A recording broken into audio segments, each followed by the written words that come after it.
today we're going to show you how to replace the standard smooth, not so funky looking splitter with a nice JCW Pro one, and you'll see the difference after. Very small flick on the JCW one there, but makes such a difference to the look of it. So first of all, let's get the car in the air.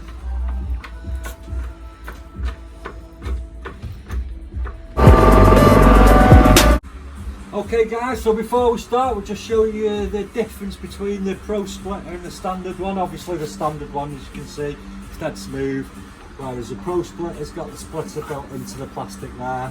It looks so much better. We'll show you now how to fit them. Right guys, so obviously car's jacked up, full lock. We've got one bolt there and we've got two underneath there, so I'll just remove those for the time being and then we'll go to the next step. Right, so we've got the three screws out, two underneath and two there. This is the awkward bit, let's say. So you can see on that one there, this trim here clips into that. So first of all, we've got this little trim tool, and all we've done is we've pulled that out of there, as you can see, and then you pull it, so it just releases those two tabs on that bit. So this bit's now loose, and this bit is loose. Now obviously we can work back from this one if Lauren just points down on there. So you've got your two tabs that go in there and then two tabs that go across the front. Obviously they're the buggers that we're going to try and get out now. Now what I've done is I've poured hot water on this, so it's nice and warm and it's just a little bit more subtle, and also you're not going to break the original tabs off there. It's a good trick.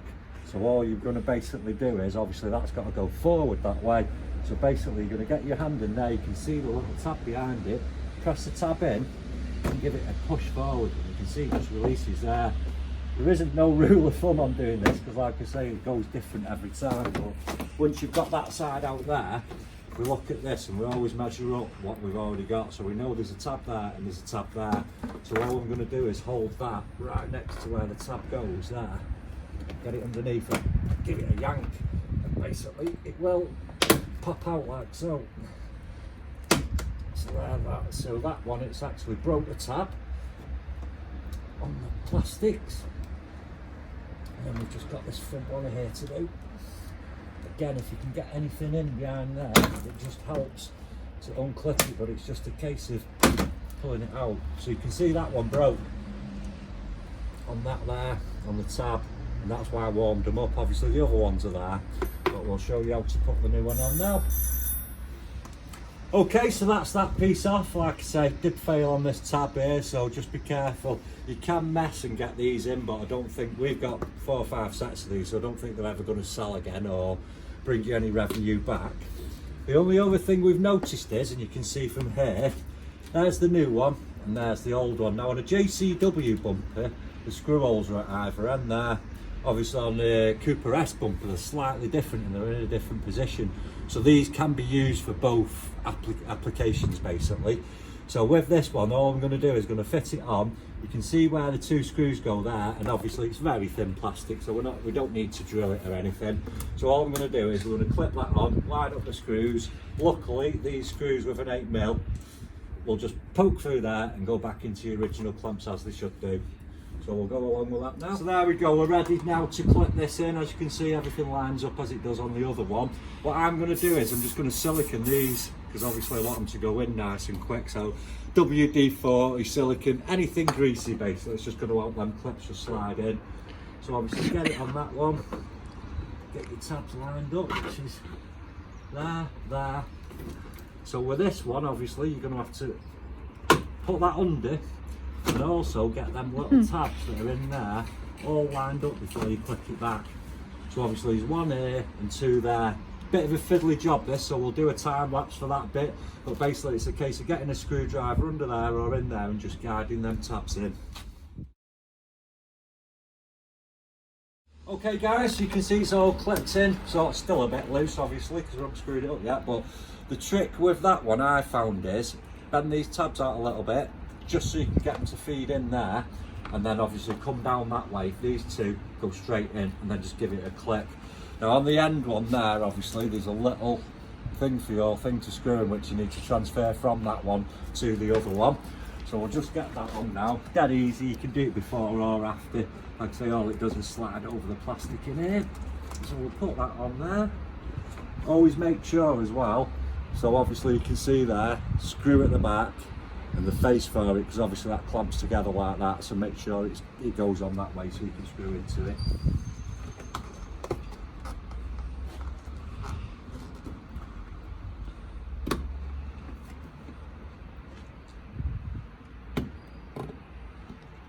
Once that's lined up there with your arch trim, you can see the hole. You just get your bolts and we'll put that one back in. I need your 8mm for there.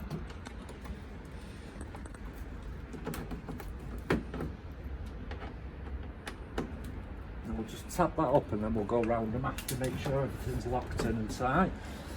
So the only other two screws now you can see there is pulling that away a little bit there.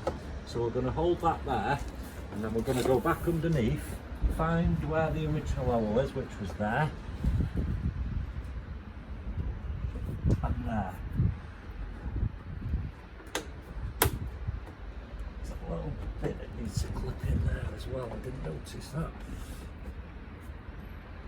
So on this one, so them two little tabs there, obviously they go up into your bumper, and then we're going to use this back one here to roll back one back.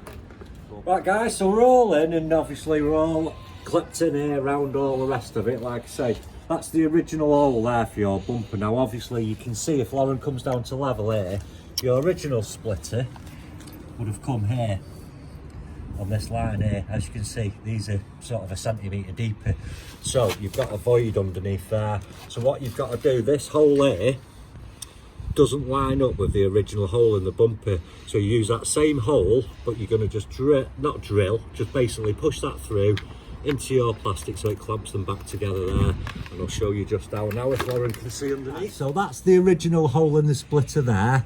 So all you're going to do is the red bit of the bumper on my car there, obviously we've just put a little pinhole there and we've put that screw back in there, so obviously that will pull it all back together then, and it will just secure everything in place.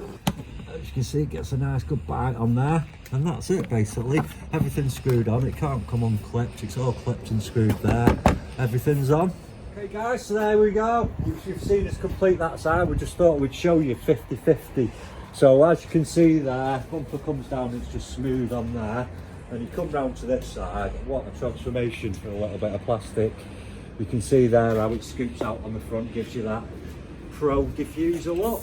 So all we're going to do is put some silicone on there. Obviously with these being brand new and these being a year or so old, we just need to silicone all that in just to get it all matching again. We'll just get some of that on. The texture's exactly the same as the arches, as you can see.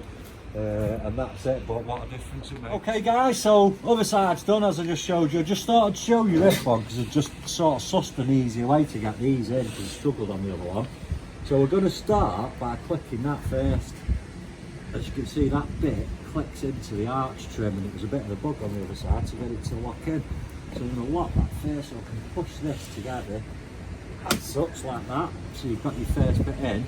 Like I said to you before, what you want to do is these two tabs here really hard, so what I did is just bend them like that, just purely so I can just insert it in that hole there. As you can see, get one in, get the other in. The other two here are dead easy because they're on show, so you just basically lift it up into position like that and like that, and you can see it all just clips in a little bit easier. Again, with stuff like this tab here, always using a plastic thing there, all we're going to do is just feed that back in to the original holes like so, and then it all clips in a lot better. So you can see there, all this is clipped in nicely, all that's the way I did it first time. I was struggling to click that back together there, so that's why I've added this little bit in for you, just to make it a bit easy. And then same scenario, screw back in there, screw back in there, job done.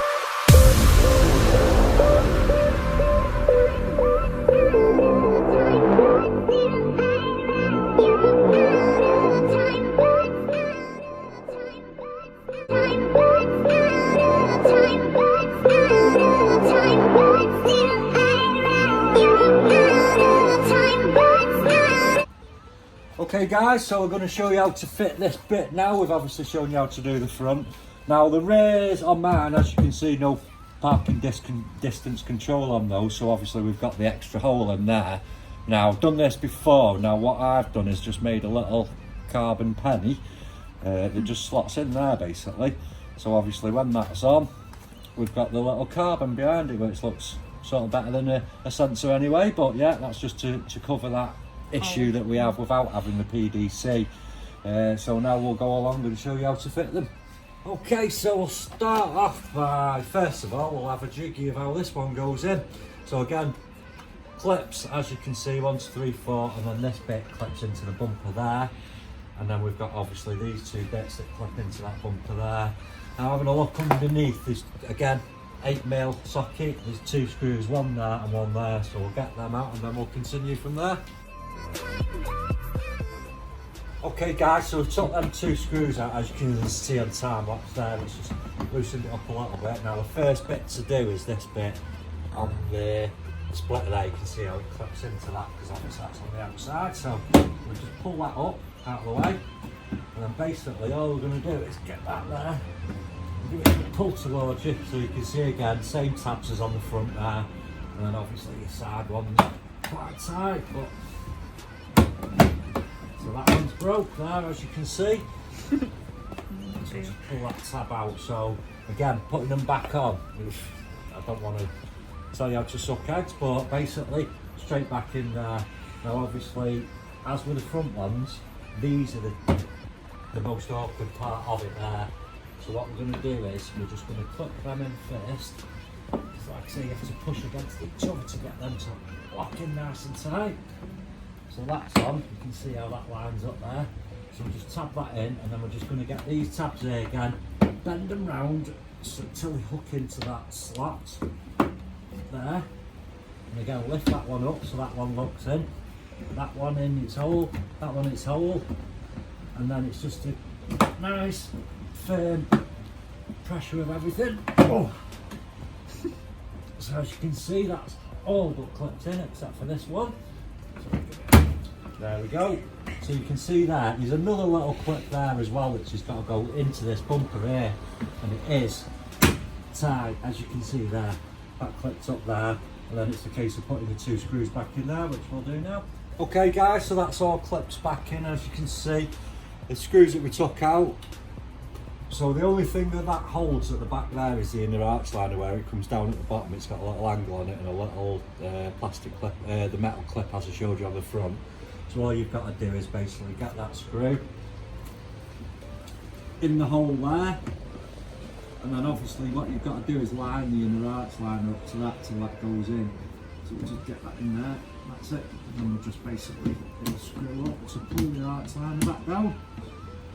So that's nice and tight, and then that just secures your arch liner in there. As you can see, all fitted, obviously with my fake reversing sensors on my Porpoise spec car, but that looks very well.